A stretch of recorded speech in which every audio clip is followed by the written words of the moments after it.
ራሴን ማጥፋት ፈልጋለሁ ወሰንክ ወሰንኩ እንደው ከዚህ በፊት መጥቶብህ ያውቃል እንዲህ አይነት መጥፎ ሐሳብ ጭንቅላት ውስጥ ራስን ስለማጥፋት ነው ሹክሹክታ አለ በቃ ምን ያደርግልሃል ከዚህ ስቃይ ዝም ብለህ ብትሰናበት ቅላሽ ብትልስ ይላል ለምን እንደምትሰቃየው እድል አይደለም በቃ ሜቢ ቀጣይ ሌላ ህይወት ካለ እዛ ተሞክራለህ ምናምን ያባብልሻል ራሱ ሰይጣን ነው ባይዘው ከዛ ግን ይዘኔ ራሴን ማጥፋት ፈለኩኝና ቁጭ ብዬ አሰብኩኝ ኦኬ በምን ላጥፋ ራሴን ተቀበለ definitely ገባሽ ከዛ በምን ላጥፋ ራሴን ግን ልቤ ላይ የሆነ ነገር ነው የሰማሁት የሆነ ድምጽ ሰማሁ ያቺ ወደ ከአሜሪካ ወደ ካናዳ እንድሄድ ያደረገችኝ ድምጽ ወደ ካናዳ ገብቼ ሞንትሪያል ወደ ቶሮንቶ እንድሄድ ያደረገችኝ ድምጽ አሁን ተናገረች ለምን እንደሆነ አላውቅም እሷን ደግሞ ሰማታለሁ ሁሌ ትረስት አደረጋለሁ እሷን አምናታለሁ ለምን እንደሆነ አላውቅም ቲንክ እግዚአብሔር ነው የዛኔ ምን አለችኝ ያቺ ድምጽ ራስህን አይደለም ማጥፋት የፈለግከው ወይም ደግሞ ህይወትህን አይደለም ማጥፋት የፈለግከው የድሮ ማንነትህን ነው ማጥፋት የፈለግከው ገባሽ ለያየኋቸው አንዳንዴ ራሳችን ማጥፋት ስንፈልግ የሆነ በቃ በአጠቃላይ ሁሉ ነገር ማጥፋት የምንፈልግ ይመስለናል ግን እነዛ ድምጾችን ነው ማጥፋት የፈለግነው በቃ መተው የፈለግነው ወደ ኋላ መግደል የፈለግነው እነዛ ድምጾችን ነው እነዛ የበታችነት ስሜቶችን ነው ሰው አስደሳችነት ነው እነዚህ ሁሉ ድምጾች ማጥፋት ፈልጋል ስለዚህ ለያያቸው የሚል የሆነ ልቦና ነው አርኖ ዕውቀት ግን ነበርኝ እዚህ ላይ ተሰማኝ ማለት ነው ስለዚህ መሞት አይቀር የድሮ ማንነቴ መግደል ይችላል ማለት ነው which is እንደ አዲስ መጀመር ማለት ነው እነት ተጠቅሜ ሰውነቴን ቀይሬዋለሁ መስታወት ፊት ስቆም እኔ አየዋለሁ ቦርጫም ነኝ ፊቴ ተበላሽቷል የፊቴ አጥንት ራሱን ያስተካከልኩት ባይዘው እኔ ለውጤን ካየሽ ከዛ ግን ይህ ሁሉ ለውጥ የመጣው መጀመሪያ ማሰብ ማስላትና ምን የሚወደው አይምሮ አካሌ አልተጠቀምኩት እኔ ተጠቀምኩት ምንድነው ማመን በማይታየው ማመን የኔ ነው ብዬ ማመን እርግጥ አድርጌ እግዚአብሔርን መጠየቅ እግዚአብሔር ይሄ የኔ ነው አውቃለሁ ወድሃለሁ ተመስገን ስለሰጠኝ ደግሞ ሰጠኛል በቃ ምንም እኮ የለም እኮ ያስኩት ነገር ግን ሰጠኛል ተመስገን ግግም ስግጥ ከዛ መስታወት ላይ ቆሜ ራሴን ቦርጭ ከነቦርጫ ያየዋለሁ ቦርጫም ግን አይደለሁኝም እኔ የማየው ከነ ሲክስ ፓክ ሆኖ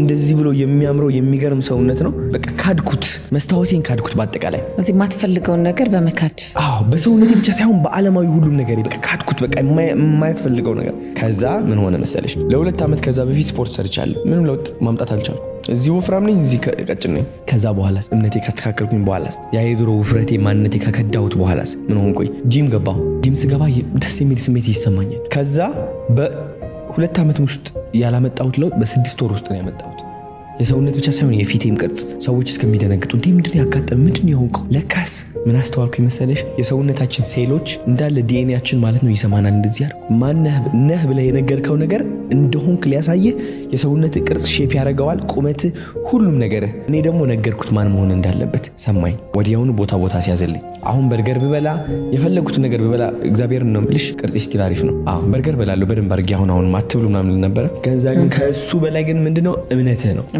እምነትህ ካስተካከል አንተ ሐሳብ ላይ ነው ያወቀ እንዴ ሁሉ ዓለምሽ አይምሮሽ ነው በእናትሽ ቁንጅና ማለት እምነት ነው እምነትህ ቆንጆ ከሆነ አንተ ቆንጆ ነህ በእምነትህ ልክ ነው ቆንጆ የምትሆነው በእምነትህ ልክ ነው ሀብታም የምትሆነው በእምነትህ ልክ ነው ቢዝነስ የሚበለጽገው የሁላችንም ሊሚት እምነታችን ከፍ እናድርገው ህይወታችን ከፍ ኢቭን ትንጥዬ ብትሆኑ የሆነች ነገር ማድረግ because ሁሉም ነገር ተደራርቦ ማለት ነው አንድ ቀን ይታያል አሁን ምን ይላል የሆነ መጽሐፉን ረሳሁት ምን እንደነበረ ግን በየቀኑ 1% አድርግ ይላል አሁን 1% በቃ ምንድነው ማድረግ የምትፈልጊ መጽሐፍ ኦኬ መጽሐፉን ትንጥዬ አንብባት ስፖርት ትንጥዬ ስራ just ትንጥዬ በቃ ሁሉ ነገር ትንጥዬ ትሞክርና ያቺ ትንጥዬ ተደራርባ ማለት ነው ትልቅ ትሆናለች አይምሮአችን የተማረው እንደው ልፋ ተጠግረር ምናምን ስለሆነ በቃ በየቀኑ ለመጠገረር ትሞክራ ተስፋ ትቆርጣለህ ለጥ ትላለህ ግን የአቅምህ ትንሽ ሞክርና ነገህን ታሳምራለህ ተቀጥረው መስራት ብቻ እንደሚችሉ ነው የሚያምኑት እምነታቸውም ይኖሩታል ገባሽ ሰው ሁሉም ኢትዮጵያዊ ነው ችግር ውስጥ ያለው ደግሞ ማለት አልፈልግም ካናዳ አሁን ለምሳሌ ማደግ ከፈለክ በጣም የምታድግባት ሀገር ነች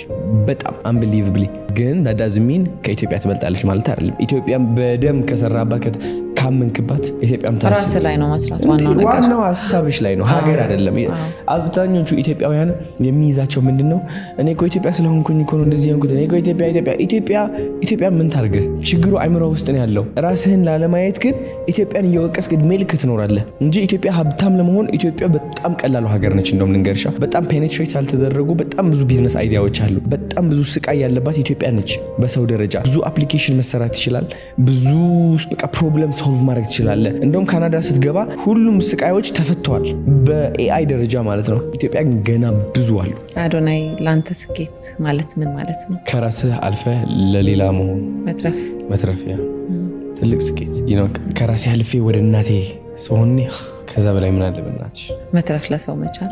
በመንፈሳዊ ደረጃ በዓለማዊ ደረጃ ስኬታማ ሆነ መንፈስህ የጎደለ ከሆነ ቻስ ምንም የዓለማዊ ምንም አይደለም። ዝም ብሎ ነው። መኪና አትኑረኝ ቤት ይኑረኝ ገንዘብ ይኑር አይኑር ሙሉ ነኝ እኔ ባለሁበት ደረጃ። የዛኔ መንፈሳዊ ላይ ስኬታማ ትሆናለህ። ዓለማዊ ላይ ስኬታማ ለመሆን ግን መጀመሪያ መንፈሳዊ ስኬታማ እንደሆነ ታረጋግጥና ከዛ በኋላ መንቀሳቀስ ትጀምራለህ። ምንድን ነው መሆን የምትፈልገው? ለጨዋታ ብቻ ለጌም ለዚህ ዓለም የመጣ ነው። ለዛ ነው ብዬ አስባለሁ። ገንዘብ ለመስራት ሰው ለማገዝ ትሞክራለህ፣ ገንዘቡም ይመጣል፣ ቢዝነስ ትከፍታለህ ምናምን። ግን መንፈሳዊ ጎዶሎ ሆኖ ዓለማዊ ነገር ነው ስኬት የሚያመጣልኝ ሙሉ የሚያደርገኝ ብለህ የምታስብ ከሆነ እድሜ ልክህ እንደ አይጥ ትሮጣለህ እንትኗን ለማግኘት እንጂ መቼም ደስተኛ አትሆንም። ሃምስተር ዊል ምንም ደስተኛ አትሆንም።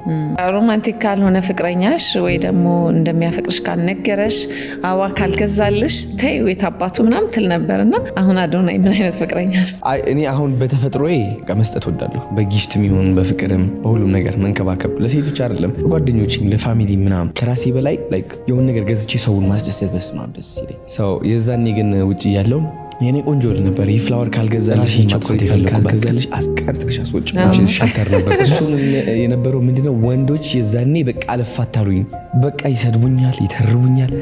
አይታባታቸው አይ ትንሽ ያስፈልጋል መሰለኝ ባላንስ አይደል? ፍላወር ግዛ ምናምን ፍላወርም ሳይሆን እንደው ማሰብ አይደል? ያንን ሰው ለማድረግ አፕሪሺየት የምናደርግበት መንገድ አንዳንዴ ጊዜ በመስጠት ሊሆን ይችላል፣ ጊፍት በመስጠት ሊሆን ይችላል። የተለያዩ ነገሮችም አሉ። ቀላቅላቸው ነው። ፍላወር ሄደህ ሰጥተሃት እንደምታፈቅራት ከነገርካት ምናምን እንደመሸነፍ እንቆጥረዋለን። ካልቸርም ስላልነበረ ነው የፍላወር። አሁን አንተ ውጭ ስለነበር ካናዳ ስለነበር ታውቀዋለህ ምን እንደሚደረግ ምናምን። አበባ የሚለው እንትን የመጣው አሁን ነው እኛ ጋር ቫላንታይንስ ዴይ ላይ ነው ፍላወር ራሱ የምናየው። እና ሴት ልጅ ግዴታ ነው መንከባከብ አለብህ ብዬ አስባለሁ። እኔ እንግዲህ እስቲ ትንሽ መከረልን። በስማም ወንድነት ይሰማሃል። ባይዘው ቴክ ኬር ታደርጋታለህ። እሷን በፍቅር ይሆናል፣ ጊዜ በመስጠት ይሆናል። አሚን ጊዜ ላትሰጥሻለሁ ባሮ ነው ግን በቃ ወደ ሴትነቷ እንድትመለስ የምታደርገው አንተ ነህ ብዬ አስባለሁ። እንዳንድ ወንድ ማለት ነው።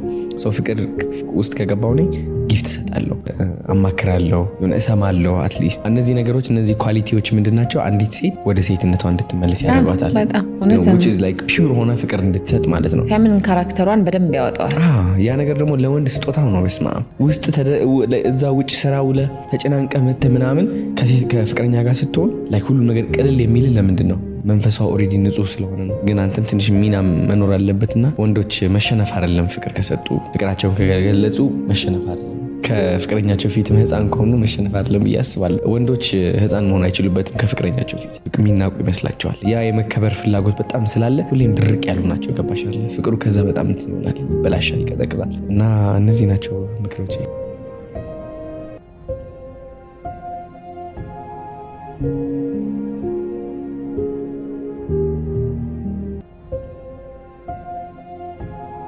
you